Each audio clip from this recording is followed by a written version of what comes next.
Hello hi welcome back to my channel. চলো review করি। আমি যিশু চলে এলাম একটা নতুন কন্টেন্ট নিয়ে। আজকের কথা বলবো নেটফ্লিক্সের একটা সিরিজ ফাটাল সিলেকশন নিয়ে। ফাটাল সিলেকশনের এটা 3 নম্বর পার্ট।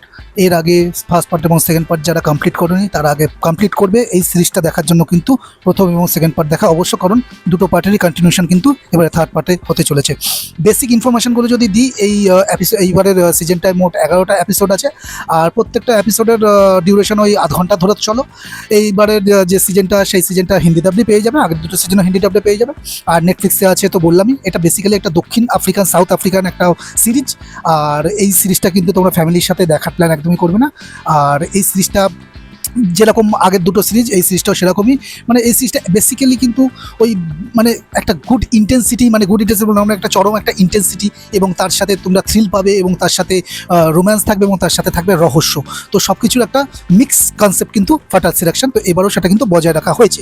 তো এবারের পার্টটা কেমন লাগলো, এবারের সিজনটা বেসিক্যালি কেমন লাগলো, তারই এবার একটা ওভারঅল ছেড়াকাটা করবো। তো চলো রিভিউ করি। আগের সিজনের যেখানে শেষ হয়েছিল সেখান থেকে কিন্তু 3 বছরের একটা টাইম জাম্প আছে, এবং সেখান থেকে কিন্তু শুরু হচ্ছে এবারে থার্ড সিজনে আমরা দেখতে পাচ্ছি যেখানে শুরু হচ্ছে নন্দী এখানে নতুন করে তার জীবন গোছানো শুরু করছে, কিন্তু অতীত তার পিছু ছাড়ছে না। জেকব একটা নতুন একজনকে বিয়ে করার প্ল্যান করছে, এবং সেখান থেকে শুরু হচ্ছে একটা আসল খেলা। তারপরে বিয়ে বাড়িতে মৃত্যু, নতুন কনস্পিরেসি, পুরনো প্রেমের আগুন, সব মিলিয়ে কিন্তু এবারের সিজন কিন্তু আরো ডার্ক, আরো ইন্টেন্স এবং রহস্যে মোড়া। এবারের সিজনের রহস্যের মাত্রা কিন্তু অনেক বেশি, বিশেষ করে কিমের মৃত্যু এবং তার পিছনে আসল অপরাধীকে, সেটা নিয়ে কিন্তু দারুণ উত্তেজনা, একটা দারুণ ইন্টেন্সিটি কিন্তু তোমরা ফিল করতে পারবে। তো সেটা কিন্তু আমি প্রশংসা করছি, এটা পজিটিভ দিক। আরও একটা পজিটিভ দিক হচ্ছে যে এখানে নন্দী এবং জেকবের যে কেমিস্ট্রি, সেটা কিন্তু এবারে প্রেমের যে কেমিস্ট্রি, সেটা থেকে কিন্তু আরও ডিপ লেভেলে চলে গেছে।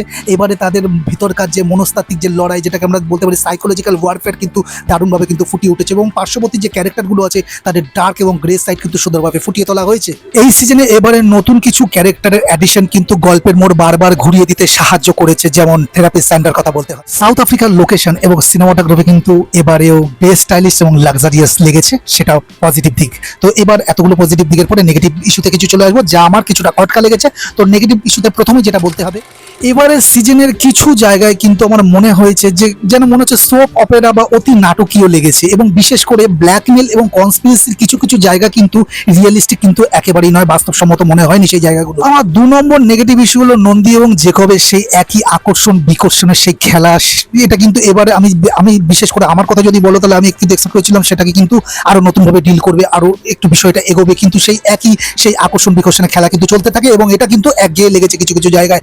আর এই সিজনটা 11টা এপিসোড হলেও শেষের দিকের এপিসোডে কিন্তু বিভিন্ন প্রচুর রহস্য কিন্তু তাড়াহুড়ো করে শেষ করা হয়েছে, তাড়াহুড়ো করে সমাধান করা হয়েছে বলে মনে হয়। এবার আসি ফাটাল সিলেকশন সিজন 3 এর ফাইনাল ভার্ডিক্টে। তুমি যদি ডার্ক থ্রিলার, পরকীয়া এবং খুনের রহস্যের একটা মিশেল পছন্দ করো, তাহলে কিন্তু ফাটাল সিলেকশন সিজন 3 তোমার বিঞ্জ ওয়াচ লিস্টে থাকা উচিত। এবং যারা সিজন 1 এবং সিজন 3 পছন্দ করছো, তাদের কিন্তু এটা নিরাশ করবে না। এটা বেসিক্যালি এই শোটাকে আমি বলবো একটা গিল্টি প্লেজার, যেখানে তুমি যদি যুক্তি দিয়ে ভাবতে যাও তাহলে ধাক্কা খাবে। বিনোদনের দিক থেকে কিন্তু এটা সার্থক। তো আমি এই সিজনটাকে রেটিং করছি 3.6 আউট অফ 5। এই সিরিজটা আমার ভালো লেগেছে, যেরকম ফার্স্ট পার্ট এবং সেকেন্ড পার্ট এসেছিল সেগুলো যারা মজা দিতে পেরেছে, যেরকম ইন্টেন্সিটি হয়েছে। এবারে যেটা বললাম যে এবারে সিজন 3 কিন্তু আরো বেশি ডার্ক এবং আরো বেশি ইন্টেন্স, তো সেই জায়গাগুলো ভালো লেগেছে। হ্যাঁ, এখানে জেকব আর ন্যান্দির চরিত্রগুলো সেই একই রকম রয়ে গেছে, তাদের এই কেমিস্ট্রিগুলো কিছু কিছু জায়গায় একই রকম একঘেয়ে লেগেছে। তবে এবারে যেটা বললাম যে ডার্ক সাইডটা একটু বেশি অ্যাপ্রোচ ছিল, তো সেটা ভালো লেগেছে। আর বেসিক্যালি গোটা শোটা আমার এনজয় করেছি। তো যারা এখনো পর্যন্ত ফাটাল সিলেকশন সিজন 3 থেকে কমপ্লিট করেছো, তারা কমেন্টের মাধ্যমে আমাকে জানাও যে তোমাদের কেমন লেগেছে। আর এই ভিডিওটা যদি ভালো লাগে একটা লাইক শেয়ার করে দেবো কাছের মানুষদের সাথে। খুব শীঘ্রই তোমাদের সাথে দেখা হচ্ছে নতুন একটা ভিডিওতে, নতুন কোনো কন্টেন্টের রিভিউ নিয়ে। ততক্ষণ ভালো থাকো, সুস্থ থাকো, দেখতে থাকো। চলো রিভিউ করি, টাটা।